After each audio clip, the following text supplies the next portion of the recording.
Hello there, this is your host Sammy33. This season is almost over. Fitting. MLB 24 is right around the corner. 1 month to go, 4 weeks to go. As you can see by the schedule, basically 4 plus 1. I'll enjoy those days off. Fun schedule, but before I get to that, let's talk about what we have going on here. Start with the standings. We take a look at the playoff races. So in the National League East, Philadelphia, 4 games behind the Braves.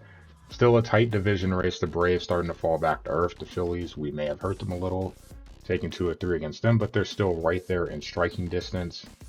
Mets 9 back, not in striking distance, but we'll see if they can make a push for the wild card spot. The Central, of course, we, have you been watching these videos, lead the NL Central, has the best record in baseball, getting close to 100 wins. Cubs, 12 games above 500. Milwaukee, just above. And magic number is 5. Close, but not there quite yet. In the West, Dodgers, they have ran down the Padres over double-digit games back, and they playing some really, really good baseball. D-backs, 4 games above 500, 11.5 back. Giants at 500, basically segueing ourselves into the wild card race. So the Dodgers / Padres hold the top spot. That's going to be a hell of a finish there. The Cubs with spot number 2. The Phillies holding on to spot 3. Cubs not as far ahead as they probably like to be. But then you've got the D-backs, 2 back. The Brew Crew, 3.5 back. Giants 4, Mets 5. That pretty much is where this ends. You can see here, no one has officially been eliminated, but for all intents and purposes, the Mets really are the outlier, even 5 back, that have to get hot, which they can, but there's not a lot of time left, and they still have quite a few teams they have to lead. The American League, the Yankees, someone finally trying to pull away in this division.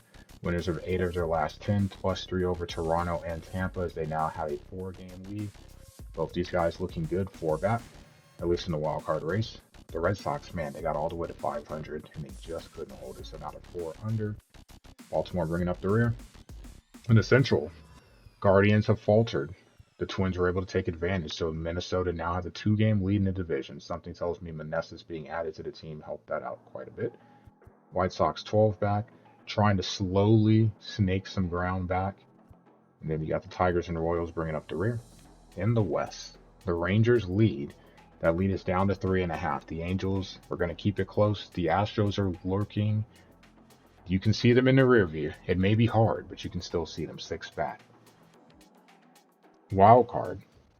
Now, this is a pretty fun race. You have the Blue Jays and Rays, who are a game ahead of the Angels, who hold the last spot. Then the Guardians are 2 games behind. The Astros 2.5. That's where it ends. I mean, the Red Sox and White Sox would have to get super hot. But again, there's too many teams to jump. It's just going to be really difficult to make up ground. So pretty much the Astros would be the cutoff. 2 of these teams up here are not going to make it. Who? I don't know, but it's going to be a fun race to watch.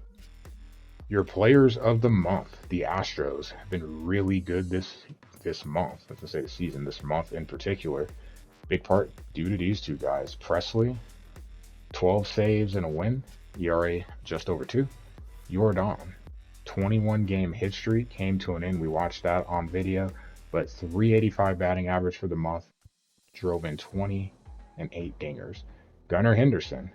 Now, there may be struggles with Baltimore, but you have a bright star, a bright future ahead for this young man.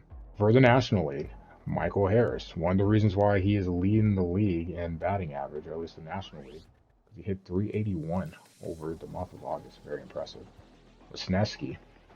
The Cubs need someone to keep them. They've kind of struggled. They need someone to help keep them afloat. Hayden has done just that. 5 wins and 6 starts, and ERA sub 1. Wow. And then Gonsolin. Not as good as Hayden, but it works. 5-1, same record, ERA 1.14, more strikeouts. But hey, let's be honest.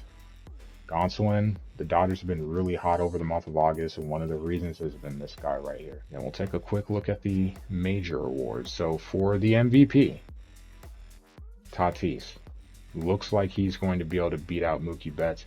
That batting average is the big reason why. You see it's a difference of almost 40 points. More runs driven in. He's just being more productive. That's really all you could ask for. The Cy Young, a tight race. Corbin Burns, Montgomery. So Montgomery's starting to slowly drift back to being somewhat human, but still 0.5 ERA difference in his favor. The bad thing is he's 40 strikeouts behind, and strikeouts tend to matter a bit in, at least in the voting for MLB The Show. Darvish, lurking, close to lurking. Batting title, Harris, 7 points ahead of Tatis Jr., 12 ahead of Stevenson. Stevenson, really impressive. Reliever, Helsley, no surprise. 13 more saves than Joe. ERA is higher. But look at those Ks, 84 Ks. Oof. Very, very good. I hate this because it's not Tatis, really it's Vargas. It's the battles between these two, but remember the roster at the beginning of the year, we had the pool one that had Tatis edited / created into the league. Thus, there you go. And he's going to win the Hank Aaron Award. Just going to take a quick run through, see Goldie. Almost a lock, potentially. Almost a lock, I'd say, to get that Gold Glove. Carp. That's going to sting because he hasn't really played that many games at third base. Interesting.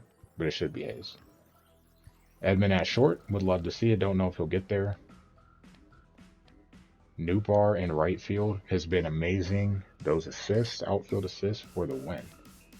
And then sluggers. No Cardinals, and rightfully so. In the American League, Trout.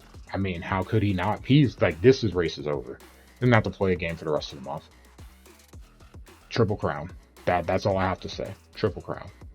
Moving on. Cy Young, DeGrom. Man, it sucks when you look at this. Look at the difference in ERA. Look at the difference in strikeouts.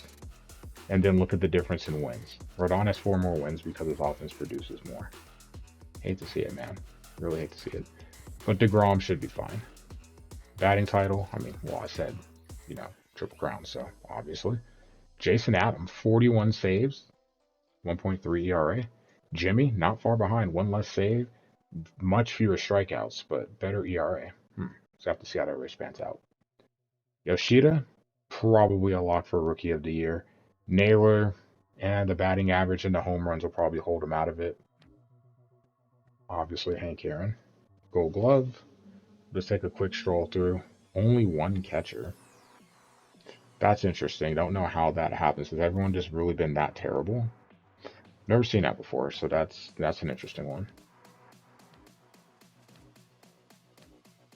Lots of different faces here. Hey, look at that, Trout. All right. Obviously, we know Trout's going to be one of the Silver Sluggers, so that's a given. Alvarez should be one as well. Devers and J-Ram. That should be a fun fight to see who wins that one. There you go. Aaron Judge is the third.